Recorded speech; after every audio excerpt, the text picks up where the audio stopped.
안녕하세요. 영동 상천농원입니다. 제가 이제 앞에 보이는 사과밭은 홍로 자홍 사과밭이에요. 제가 얼마 전에 수확을 해서 다 이제 판매를 했잖아요. 이제 영상을 이제 보신 분들은 제가 올해 좀 과다 착과를 시켰어요. 홍로밭에. 그 이유는 이제 설명을 드렸는데, 그래서 이제 과다 착과 약간 그렇게 시켜가지고 조금 문제점도 생기고 그랬는데, 오늘은 이제 앞에 보이는 비료를 제가 이제 연면 시비를 하려고 그래요. 보통은 이제 지금 수확을 끝내고 비료를 주는 거를 이제 감사 비료라고 하잖아요. 그러면 감사 비료를 왜 줘야 되는지 그 목적이 있어야 되잖아요. 그러고 참고로 저는 감사 비료를 지금 이제 10년차 사과 농사를 짓고 있는데 오늘 처음으로 감사 비료를 주는 거예요. 그 이유는 다 이유가 있어요. 제가 사과 나무가 이중대목 10년차가 있고 이제 5년차 작은 묘가 있고 4년차 이제 작은 묘가 있는데, 유목 같은 경우는 뭐 특별히 감사비료 이제 부사 같은 경우는 11월 달에 수확을 하기 때문에 감사비료를 줄 수 있는 그런 상황도 아니고, 특별히 뭐 수세가 약하지 않고 특히 이중대목은 항상 수세가 세기 때문에 감사비료를 줄 필요가 없죠. 감사비료를 주면은 수세 센 나무에 감사비료를 주면 그거는 도로 사과나무 도와주는 게 아니라 도로 이제 안 좋게 하는 거예요. 그래서 왜 오늘은 감사비료를 10년 동안 안 주던 사람이 왜 감사비료를 주는지 거기에 이제 간략하게 말씀을 드리면, 아까도 얘기했지만 제가 좀 정례부터 적과 뭐 적화 작업 이런 거를 철저히 했지만 제 수세에 비해서 이제 착과량이 많았고, 그리고 올해는 추석이 이러다 보니까 제가 이제 수세를 좀 약하게 관리를 했어요. 이제 색이 안 날까봐, 추석 전에 판매를 못 할까봐. 그러다 보니까 수세가 너무 떨어졌어요. 이게 보면은 이제 알 수가 있어요. 수세가 너무 약하다는 거를. 그러다 보면은 내년에 지장이 있어요. 해거리를 한다든지 동해 피해를 입는다든지 양분 축적을 못 하잖아요. 그래서 오늘은 이제 감사비료를 이제 고생했다고 감사비료를 이제 주려고 하는데, 감사비료를 이제 수세가 센 나무는 주면 안 되겠죠. 아까 얘기했죠. 핵심은 그거예요. 저같이 이렇게 수세가 약하다고 판단이 됐을 때 이제 줘야 되는 거죠.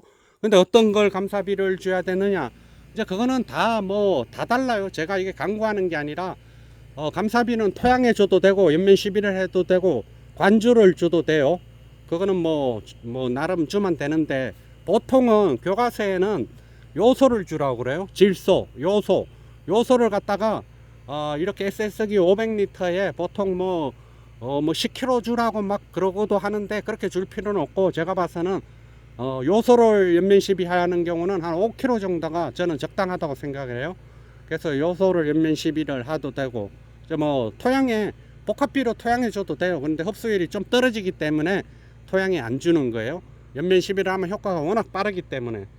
그래서 이제 저는 오늘 이제 이 비료의 저거는 이제 선전하는 게 아니기 때문에 비료 성분이 뭐가 있는지를 알아야 돼요. 그거를 꼭 내가 어떤 행동을 할 때는 어떤 목적으로 하고 왜 해야 되는지는 꼭 알고 해야 돼요. 따라하면 안 돼요.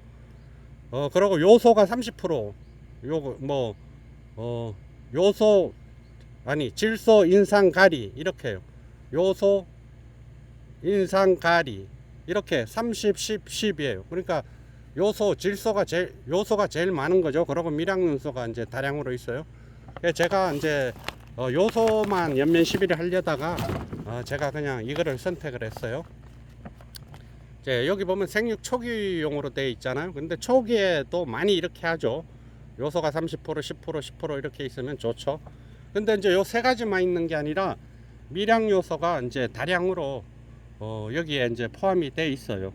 여기 보면은 항상 성분을 자세하게 봐야 돼요. 그러면 질소가 30%, 수용성 인산 10%, 수용성 가리 10%, 고토, 마그네슘이 0.3%, 망간, 붕소, 철, 아연, 구리, 이렇게 미량요소도 포함이 된 거잖아요.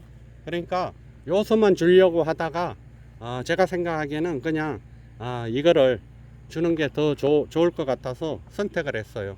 30, 10, 10, 10 이렇게 밀양윤사가 다량 돼 있는. 그래서 이거는 3kg, 이게 10kg 이제 이게 비료인데 3kg 정도만 500리터에 25마리죠.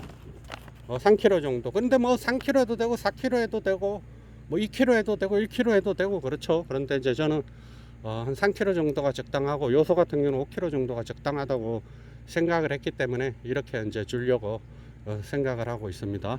그래서 이제 연면 시비를 하면은 아무래도 효과가 이제 바로 나타나겠죠. 그 입자가 이렇게 보면 연면 시비용이나 간주용이나 이런 거는 물에 잘 녹는 거예요, 한마디로. 그러니까 조금 더 토양해 주는 것보다는 비싸겠죠. 토양해 주는 걸 녹여서 하는 것보다 이거는 연면 시비용이나 간주용을 사용을 하면 돼요.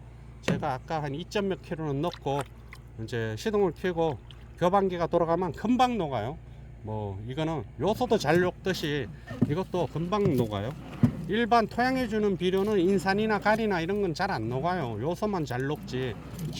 시동을 안 킨 상태인데도 이렇게 금방 이제 녹잖아요.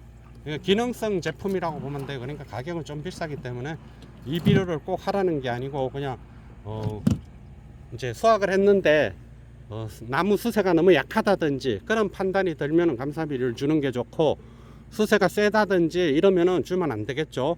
그렇게 이제 이해하시면 될 것 같습니다. 그래 오늘 이거를 한번 뿌려 보겠습니다. 감사합니다.